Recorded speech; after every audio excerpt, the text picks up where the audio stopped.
Hello everyone, welcome. Help me grow my channel by subscribing. Tell me which place are you talking about. And now let's get started. Kelly Martinez worked as a receptionist at a hair salon in West Houston. At 24, she shared an apartment with her best friend from high school in a decent complex near the Galleria, splitting rent to make it affordable. Her life revolved around work, quick gym sessions, and spending too much time on social media. Like most people her age, she documented everything on Snapchat: her morning coffee, sunset drives down Westheimer, funny moments at the salon. Her Snapchat score was over 100,000, years of streaks with friends, daily stories of her life, and countless filtered selfies. She kept her location turned on in ghost mode, so only she could see it, used custom settings for her stories, and thought she knew all the safety features. The app felt safer than Instagram or Facebook because everything disappeared. No digital footprint, no permanent record. The breakup 3 months ago had been messy. Her ex still watched every story she posted, always one of the first views. She'd blocked him on everything else, but kept him on Snapchat to avoid drama with their mutual friends. Besides, the app would tell her if he saved or screenshot anything. She felt like she had control over what he could see. Her coworker Jasmine met her boyfriend through mutual friends on Snapchat and kept telling Kelly to expand her friend list. "Just add some mutuals," she suggested during their lunch break. "You can always block them if they're weird." After another night of watching her ex's name appear in her story views, Kelly decided to take the risk. She started accepting friend requests from people who had multiple mutual friends. The first few ads seemed normal enough. People from nearby areas with legitimate mutual connections. She kept them on restricted settings at first, only allowing them to see her public story. Most just watched silently or sent occasional reactions. Nothing felt threatening until she accepted Chris's friend request. His profile seemed genuine. Decent Snap score, multiple mutual friends including some of her most trusted contacts. His stories showed a normal life, working at a local tech company, hanging out with friends at bars she recognized, walking his dog in Memorial Park. He even had a Bitmoji that looked like him, not just a generic avatar. The first red flag was subtle. Chris always watched her stories the moment they posted, no matter what time. 3 a.m., coffee run, viewed instantly.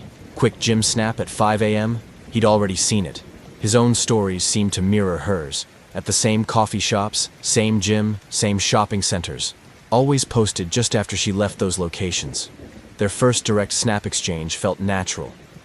He commented on her coffee order at the local shop they seemingly both frequented. The conversation moved to quick snaps back and forth about Houston. Life, favorite restaurants, normal stuff. His responses were always immediate, as if he was constantly watching for her name to appear. Then came the location questions. What gym she used, which salon she worked at, her favorite spots in the Galleria. Each question seemed casual, but they came rapid fire, saved in chat before she could think about how much information she was sharing. If she didn't answer directly, he'd reference details from her background in her snaps, things most people wouldn't notice. His Snap Map location started appearing closer to her usual spots. At first, it seemed coincidental. Houston was a big city, but people could have similar routines. Then she noticed his Bitmoji would appear at places she'd just left, mimicking activities she'd just posted about. When questioned, he'd say he always went to those places. She just hadn't noticed before. The friend requests from strangers increased, all with connections to Chris, all watching her stories instantly, all seeming to appear in places she'd just been. When she removed some of them, they'd reappear under different usernames but with the same mutual friends. Chris always had explanations about who they were, why they were interested in her life. Her Snapchat started acting strangely. Stories would post themselves from her camera roll. Her location would turn off ghost mode randomly. Memories she'd kept private would appear in her public story, then disappear before she could delete them. Each time, Chris would message immediately, asking if she was having app issues, offering to help fix her settings. One morning, Kelly woke to hundreds of notifications. Someone had logged into her Snapchat from multiple devices overnight, posting and deleting stories, changing settings, adding new friends. Her location was fully public, showing her exact apartment. When she checked her memories, she found new saves, pictures taken through her bedroom window while she slept, Chris's messages became more frequent and demanding. He'd send snaps of her current location from different angles, always just out of sight. If she didn't respond instantly, he'd send screenshots of her private memories, things she'd never shared publicly. His Bitmoji would appear at her exact location on the map, but she could never spot him in person. Her friends started receiving strange snaps from her account, messages she hadn't sent, locations she hadn't visited, plans she hadn't made. When she tried to warn them, their responses seemed off, as if someone was intercepting and answering for them. Her trusted contacts list shrank as she realized she couldn't verify who was really responding. The salon's security cameras caught glimpses of someone filming through the windows during her shifts. Her apartment's security system logged attempts to enter using codes she hadn't shared. Her car's GPS showed unknown trackers active. Everything connected back to her Snapchat location, which kept turning itself public despite her attempts to lock it down. Then the snaps started showing impossible things. Views from inside her apartment when she was at work. Conversations she had in private. Outfits she hadn't worn yet. Chris's messages became more threatening. Nice conversation with your mom this morning, after a call she'd made in her car. That red top looks better in person, about a shirt still hanging in her closet. Investigation revealed Chris wasn't one person. It was a network using advanced location spoofing and identity masking techniques. The mutual friends weren't real connections. They were compromised accounts used to build trust. Every snap she'd received had come from different devices, different locations, different people, all pretending to be the same person. The police found sophisticated surveillance equipment hidden around her usual locations, tiny cameras disguised as everyday objects, signal interceptors capturing phone data, location trackers that had been planted during coincidental encounters. Her entire digital life had been mapped and monitored through seemingly innocent social media connections. Other victims came forward with similar stories, all targeted through Snapchat, all befriended by accounts that seemed legitimate, all slowly manipulated into sharing more information through disappearing messages and location data. The app's core features had been weaponized, disappearing evidence of stalking, real-time location tracking, instant documentation of victims' movements. The Chris identity had been crafted over months, built from information gathered through compromised accounts in her network. Every mutual friend that made him seem trustworthy had been hacked or spoofed. The stories she'd seen weren't posted in real time. They were carefully curated content created from surveillance footage, posted strategically to establish a false pattern of coincidental meetings. Her phone had been compromised through a series of seemingly innocent snaps containing hidden malware. Each opened snap installed another piece of surveillance software. Her camera, microphone, and location data had been accessible to them for months. Even after deleting the app, traces of their monitoring tools remained buried in her phone's systems. Kelly switched phones, changed apartments, altered every habit she could. But social media felt permanently tainted. Every app became a potential vulnerability, every digital connection a possible threat. She deleted all social media, but the feeling of being watched lingered. Security cameras felt less like protection and more like a reminder of how easily surveillance could be hidden. Work became an exercise in constant awareness. She switched salons, changed her hours, varied her routines, but in a job that required public interaction and online presence for booking clients, she couldn't disappear completely. Every client photo could be someone documenting her location. Every online review could be someone tracking her schedule. Her phone became a source of anxiety rather than connection. Even with new numbers and lockdown settings, strange things would happen. Apps installing themselves, location services turning on, cameras activating without permission. Each device felt like a potential breach in her privacy, a window someone could use to resume watching her life. The investigation revealed how deep the surveillance went. Her smart TV had been recording conversations. Her wireless security cameras had been broadcasting to unknown servers. Her car's Bluetooth system had been capturing location data. Everything connected to the internet had become a tool for monitoring her movements. Houston felt smaller, its sprawling streets now mapped with invisible threats. She kept living, kept working, refused to let fear control her life completely. But she understood now that social media connections weren't just digital. They created real-world vulnerabilities that could be exploited by people who knew how to manipulate technology. The lesson stayed with her. In a world where everything is connected, where every photo and location ping creates a digital trail, privacy isn't just about being careful with what you share. It's about understanding that every connection, every app, every seemingly innocent social media friend could be part of a larger network, waiting to use your own digital life against you. Sofia Rodriguez worked as a bartender at a popular spot in Miami's Brickell neighborhood. At 25, she lived alone in a small studio apartment, the kind of place where the rent ate half her paycheck but kept her close to work. Like most bartenders, she used Snapchat to promote drink specials and connect with regulars, building the kind of social media presence that helped with tips. Her stories were always busy: cocktail videos, behind-the-bar shots, quick selfies during quiet moments.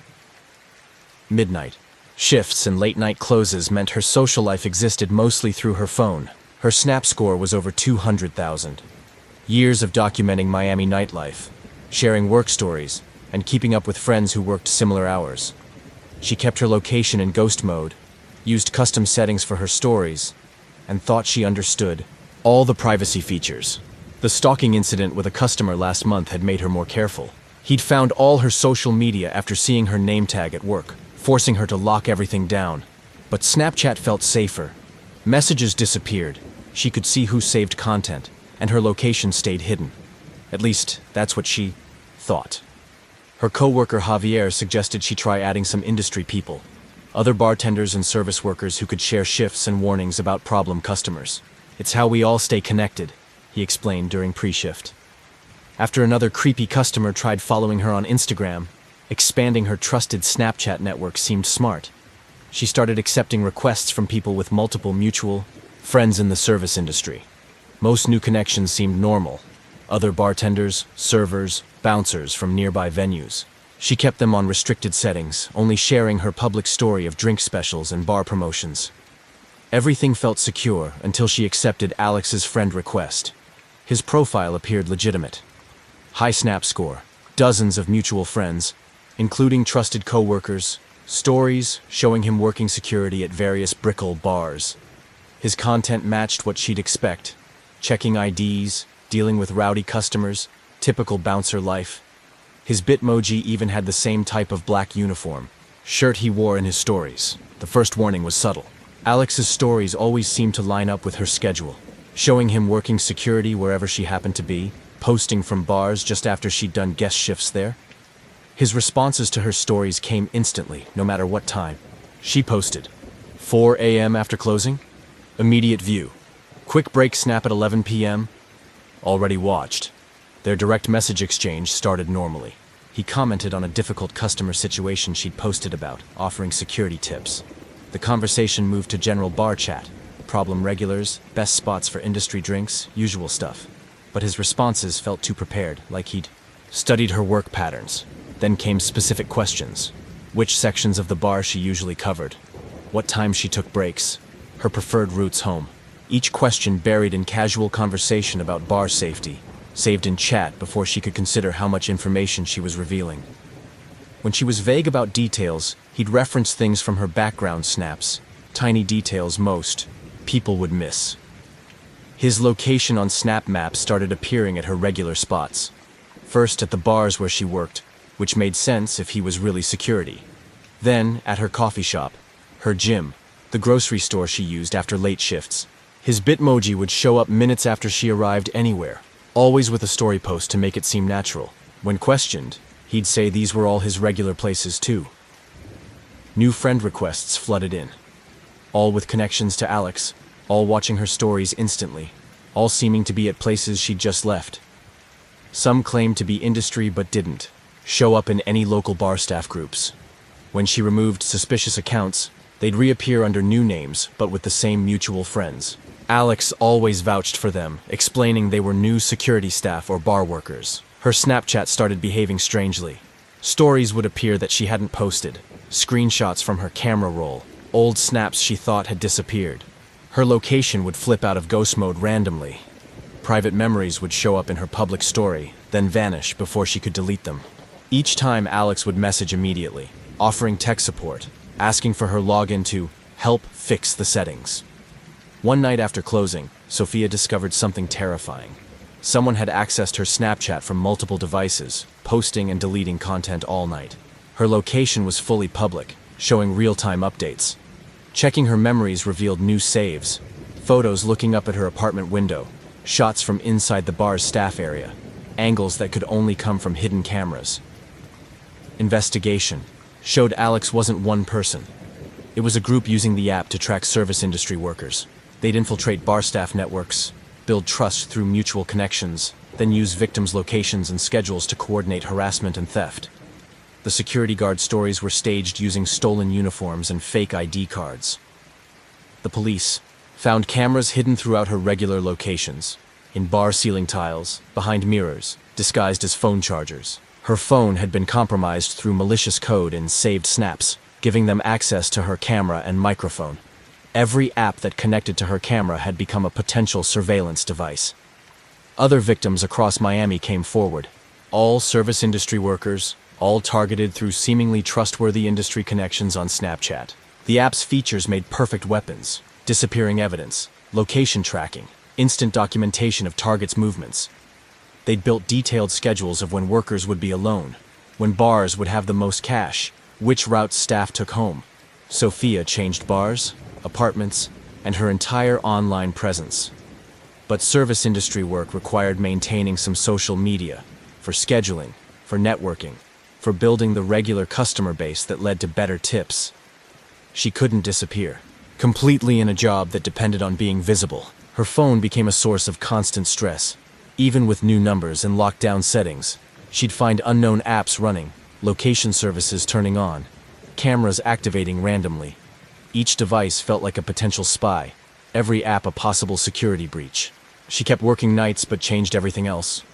Routes home, break spots, everyday routines. Miami's nightlife continued, but she saw it differently now. Every customer photo could be surveillance, every friend request could be reconnaissance, every industry connection could be someone mapping her patterns. The city that had felt like home became a grid of potential observation points. The experience changed how Sophia viewed digital connections. She still worked bars, still used social media for work, but now understood that online networks weren't just virtual. They created real-world vulnerabilities that could be exploited by people who knew how to manipulate the technology. Her new phone had no social apps, just texting and calling. Work promotions went through official bar accounts only. She kept ghost mode permanent on any location services, disabled cameras except when actively using them, and treated every digital interaction as potentially compromised. The scariest lesson stayed with her. In the service industry, where social media was part of the job, where public visibility meant better tips, where networking meant survival, privacy wasn't just about being careful with settings. It was about understanding that every digital connection could be part of a larger network waiting to use your own patterns against you, especially when those patterns involved working late, handling cash, and being alone after midnight in a city that never really slept. Emma Thompson worked a regular retail job at a mall in North Dallas.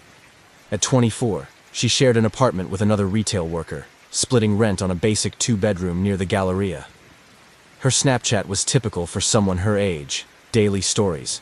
At work, mall food court lunches, shopping finds, and quick snaps with coworkers during breaks. Working retail meant long hours on the sales floor and constant customer interaction. Emma used Snapchat to pass time during slow periods, building a decent following among other mall workers. Her stories usually featured new store displays, funny customer moments, and break room chats. Nothing too personal, just normal work life. After a bad breakup, Emma had deleted her ex from everything except Snapchat. He still watched her stories, but the app let her control what he saw. She kept her location in ghost mode and used private stories for personal content. The app felt safer than other social media. Everything disappeared after 24 hours. Her coworker Jamie suggested connecting with other mall workers on Snapchat. "It's how we warn each other about shoplifters and creepy customers," she explained. During lunch, the idea made sense. A private network of retail workers looking out for each other. Emma started accepting requests from people with mutual connections to other store employees. Most new contacts seemed legitimate. Other sales associates, mall security, food court workers. She kept them on restricted settings, only sharing her public work-related stories. Nothing felt threatening until she accepted Mark's friend request. His profile looked normal.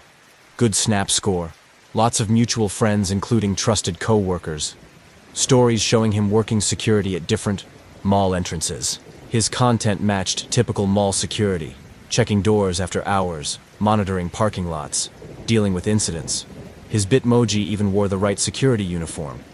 Mark's story patterns seemed odd. He always posted from wherever Emma was, working, showing security rounds near her store during her shifts. His view appeared on her stories instantly, anytime she posted. Lunch break snap at 1 p.m.? Already seen. Quick story before closing? Viewed immediately. Their direct messages started, innocently. He commented on a shoplifting incident she'd posted about, offering security advice. The conversation moved to general mall talk, problem areas, safe parking spots, regular issues. But his responses felt rehearsed, like he'd planned each interaction. Then came pointed questions. Which store entrance she used, when she took breaks, what time she usually left. Each question hidden in casual conversation about mall safety, saved before she could think about the information she was giving. If she stayed vague, he'd mention details from her background snaps that most people wouldn't notice. His Snap Map location kept appearing near her, first at mall security stations, which seemed normal, then at the food court during her lunch, the employee parking lot during her breaks, the stores she visited after work. His Bitmoji would show up minutes after she arrived anywhere. When questioned, he claimed these were his regular patrol areas. New friend requests started flooding in, all connected to Mark, all watching her stories instantly, all seeming to be at the mall constantly. Some claimed to be new security staff, but didn't match official mall personnel. When she blocked suspicious accounts, they'd return under new names with the same mutual friends. Mark always had explanations ready. The facade broke during a late closing shift. Emma found hidden cameras in her store's break room and fitting rooms, all positioned to capture her usual spots. Her phone showed signs of being hacked.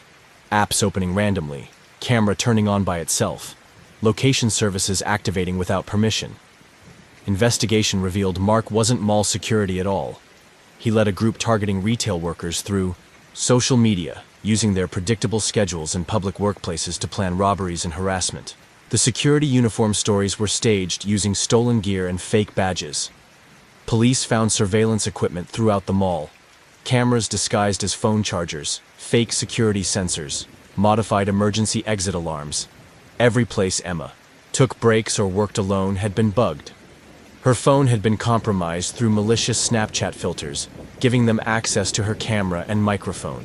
Other mall workers came forward with similar stories, all targeted through fake security staff profiles on Snapchat. The app's features made perfect tools: disappearing evidence, real-time location tracking, instant alerts about victims' movements. They tracked when stores would be understaffed, when workers would be alone, which exit staff used after closing. Emma changed stores, apartments, and her entire online presence. But retail work required some social media use. For shift coverage, for co-worker communication, for store promotions.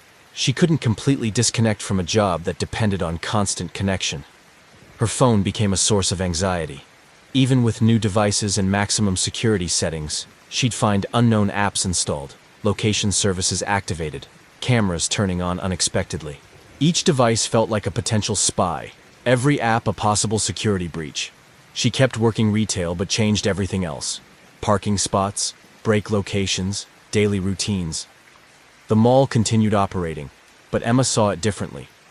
Every security camera could be compromised. Every staff network could be infiltrated. Every workplace connection could be someone studying her patterns. Her workplace became a grid of potential surveillance points. The experience changed how Emma approached digital safety. She still worked retail, still used necessary work apps, but now understood that social media connections weren't just online. They created real-world vulnerabilities that could be exploited by people who understood retail patterns. Her new phone stayed stripped down. Basic apps, no social media, no location services. Work communications went through official store channels only. She treated every digital interaction as potentially compromised, every workplace connection as possibly dangerous. The hardest lesson remained. In retail, where social media was part of the job, where public visibility was unavoidable, where networking meant survival, privacy wasn't just about careful settings. It was about understanding that every digital connection could be part of a larger system waiting to use your own work routines against you, especially when those routines involved closing a loan, handling cash, and working in increasingly empty spaces as the mall shut down each night. Sarah Mitchell worked as a cashier at a convenience store in Central Phoenix. At 23, she lived with her mom to save money while taking online classes. Her life revolved around late shifts at the store, studying during quiet hours, and sharing quick snaps with friends to stay connected. Like most people her age, she used Snapchat constantly, documenting boring nights at work, study sessions, and brief moments of fun between responsibilities. The night shifts at the convenience store were long and lonely. Sarah used Snapchat to pass time, building a small following among other late-night workers in the area. Her stories featured empty aisles, weird customer encounters, and occasional selfies during slow periods. Nothing too personal, just enough to feel less isolated during the quiet hours. After a regular customer started harassing her at work, Sarah became more careful with social media.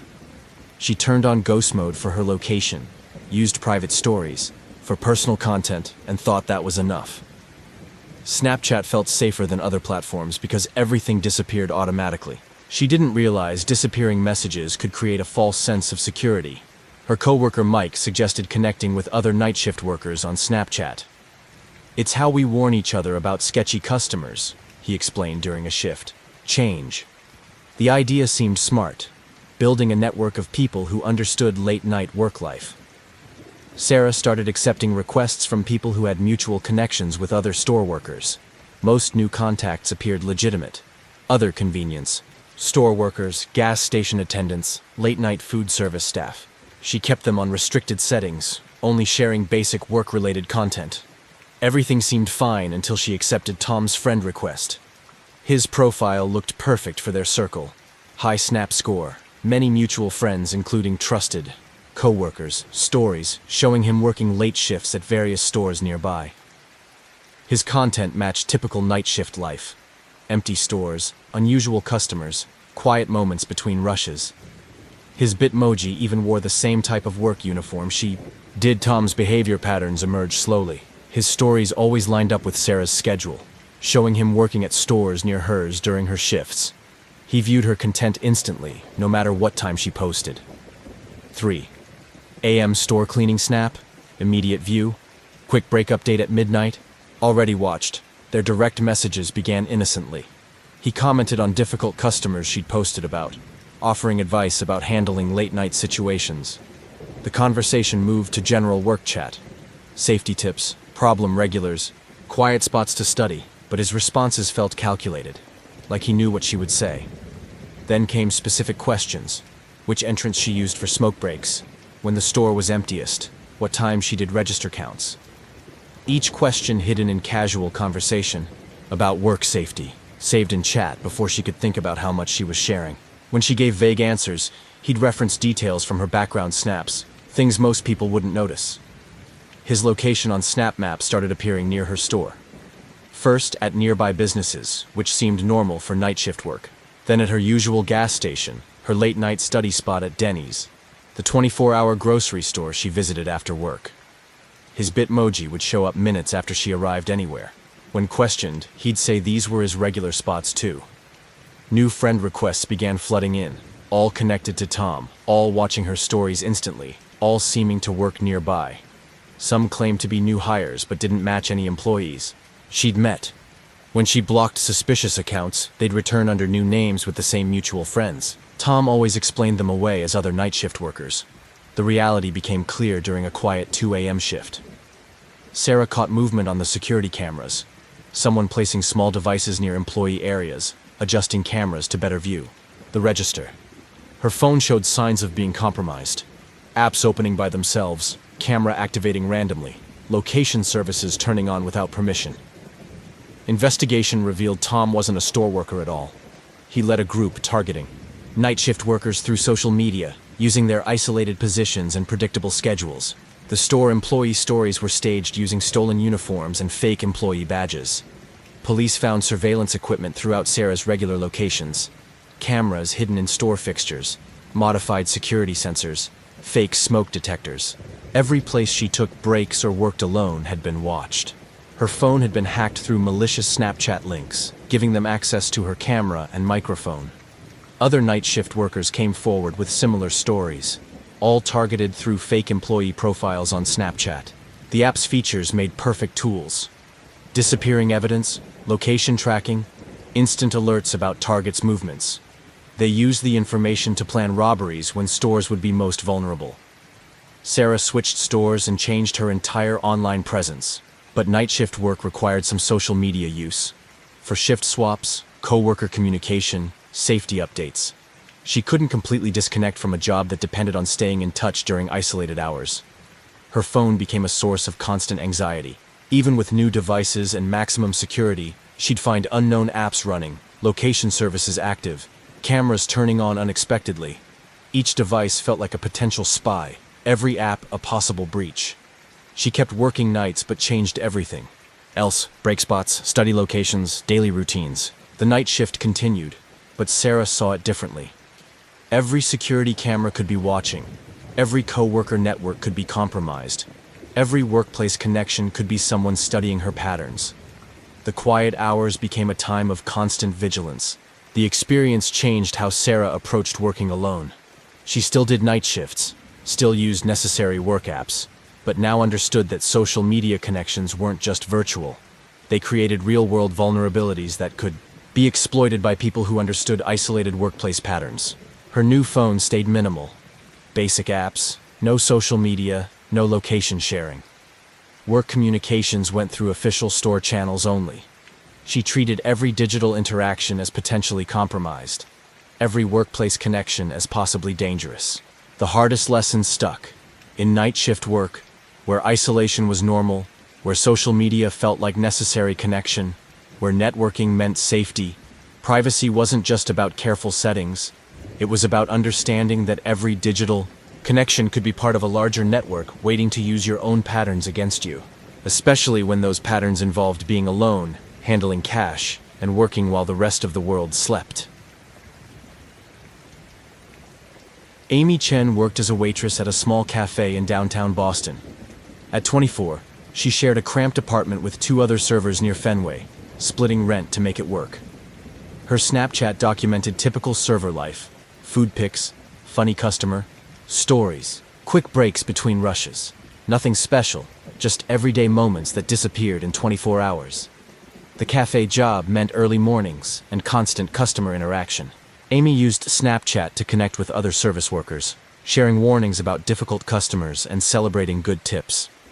Her stories kept things work-focused: latte art, busy rush hours, employee meals during breaks. Winter in Boston made everything harder. Dark mornings, icy walks to work, quiet stretches when weather kept customers away. Amy's Snapchat became her main social outlet, especially after moving to morning shifts. She kept location in ghost mode, used private stories, thought she had privacy figured out. Her coworker Steve suggested joining a local service workers' Snapchat network. "It's how we warn each other about bad tippers and creeps," he said during prep time. It seemed smart, building connections with other cafe workers. Amy started accepting requests from people with industry mutual friends. Most connections appeared legitimate: other baristas, servers, kitchen staff. She kept settings restricted, sharing only work content. Everything felt safe until accepting Ryan's friend request. His profile looked perfect. High Snap score, lots of mutual friends, stories showing him working various cafe jobs downtown. Every post showed normal service industry life: opening duties, customer interactions, closing tasks. His Bitmoji even wore standard cafe attire. Ryan's viewing patterns seemed odd. He watched her stories instantly, anytime she posted. 5 a.m. opening shift update, immediate view. Quick break snap at noon, already seen. His own stories always showed him working near her current location. Their direct messages started about work. He commented on busy rushes, shared service industry, jokes, offered advice about difficult customers. But his responses felt scripted, like he'd prepared for every conversation. The questions got specific: which entrance she used before opening, when she counted registers, what time she took breaks. Each question buried in casual work talk, saved before she could think about the information she gave. When she stayed vague, he'd mention details from her background snaps that nobody should have noticed. His location kept appearing close by, first at nearby cafes, which seemed normal, then at her regular train stop, her grocery store, her gym. His Bitmoji would show up minutes after she arrived anywhere. When questioned, he claimed these were his usual spots.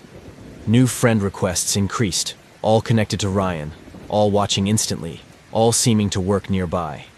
Some claimed to be new hires, but weren't real employees. Blocked accounts returned, under new names with the same mutual friends. Ryan always had explanations ready. The truth emerged during an early opening shift. Amy found small cameras hidden in the cafe's employee areas, all watching her usual spots.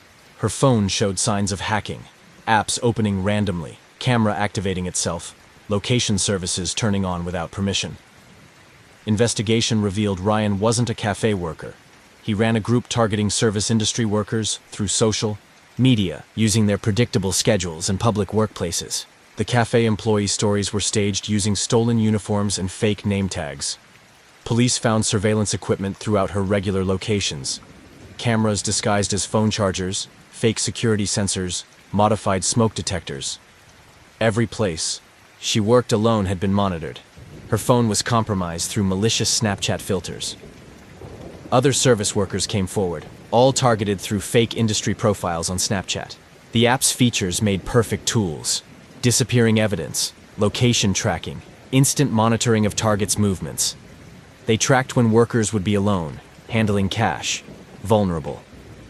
Amy changed cafes and rewrote her digital life. But service work required some social media for shift coverage, coworker communication, industry networking. She couldn't disconnect completely from a job that needed constant connection. Her phone became a source of fear. Even with new devices and maximum security, she'd find unknown apps running, location active, camera turning on. Each device felt like a potential spy. She kept working but changed everything else: commute routes, break spots, daily patterns. Cafe work continued, but Amy saw it differently. Every security camera could be watching. Every staff network could be compromised. Every workplace connection could be someone studying her patterns. Early morning shifts became exercises in constant awareness. The experience transformed how Amy approached work safety. She still served coffee, still used necessary apps, but understood that social media connections weren't just online. They created real vulnerabilities that could be exploited by people who understood service industry patterns. Her new phone stayed basic: minimal apps, no social media, no location sharing. Work communications went through official channels only. She treated every digital interaction as potentially dangerous, every workplace connection as possibly compromised. The lesson remained: in service work, where social media felt necessary, where public visibility was unavoidable, privacy wasn't just about careful settings. It was about understanding that every digital connection could be part of a larger system waiting to use your own work patterns against you, especially when those patterns involved being alone, handling cash, and working while others slept. Rachel Adams worked as a cashier at a small corner store in Chicago's Wicker Park neighborhood. At 23, she shared a basement apartment with her cousin 2 blocks from work. Her life revolved around ringing up late-night customers, watching Netflix, and documenting daily life on Snapchat. Simple routine, predictable hours, quiet nights. The corner store job meant lots of downtime between customers, especially during late shifts. Rachel filled empty hours with Snapchat, building a small following among other night shift workers nearby. Her stories featured empty aisles, strange 2 a.m. customers, and quick selfies during quiet moments.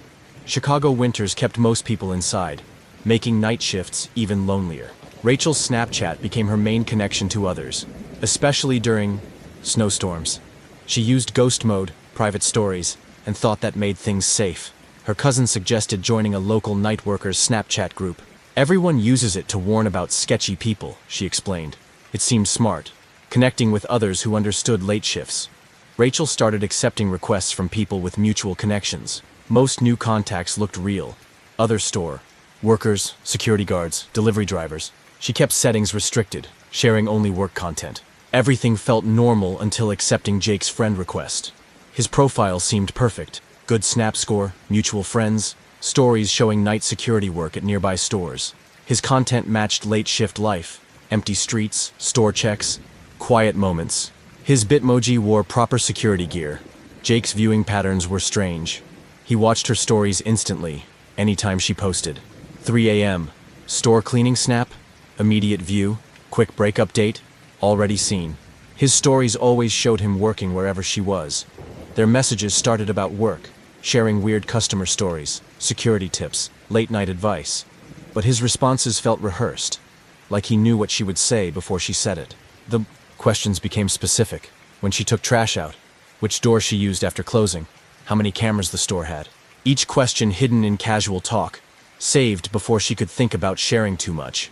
When she avoided details, he'd mention things from her background snaps that nobody should have noticed. His location kept appearing near her store. First, at nearby businesses, which made sense for security.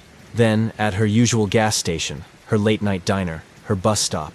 His Bitmoji would appear minutes after she arrived anywhere. His excuse was always that these were his patrol areas. Friend, requests increased. All linked to Jake, all watching instantly, all claiming to work security nearby. Some used fake security company names. Blocked accounts came back under new names. Jake always had explanations. Reality hit during a quiet 3 a.m. shift. Rachel spotted someone placing small cameras outside the employee entrance, adjusting angles to watch the door. Her phone showed signs of being hacked. Apps opening alone, camera activating, location services turning on by themselves. Investigation showed Jake wasn't security at all. He led a group targeting night workers through social media, using their isolation and routines. The security stories were fake, filmed using stolen uniforms. Police found cameras hidden everywhere Rachel worked alone, disguised as phone chargers, fake sensors, modified emergency lights. Her phone was compromised through Snapchat links that installed spyware. Other night workers shared similar stories, all targeted through fake security profiles. Snapchat's features made perfect tools. Disappearing evidence, location tracking, instant monitoring. They studied when workers were most vulnerable. Rachel changed stores and deleted social media. But night work required some online presence. For schedules, co-worker contact, safety alerts. She couldn't disconnect completely. Her phone became threatening. Even with new devices and security, she'd find unknown apps, active location services, cameras turning on. Each device felt like a spy. She kept working nights but changed everything else. Routes home, break spots, routines. Night shifts continued, but Rachel saw them differently. Every camera could be watching. Every worker network could be fake. Every connection could be someone studying her patterns. Quiet hours became constant vigilance. The experience changed how Rachel handled work. Safety.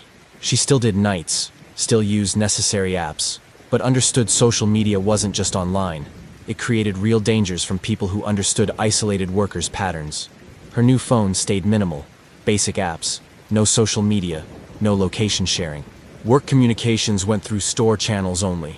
She treated every digital contact as potentially dangerous. The hardest truth remained. In night work, where isolation was normal and social media felt necessary for connection, privacy wasn't just about settings. It was about understanding that every digital connection could be someone waiting to use your patterns against you, especially during those quiet hours when the city slept and you worked alone.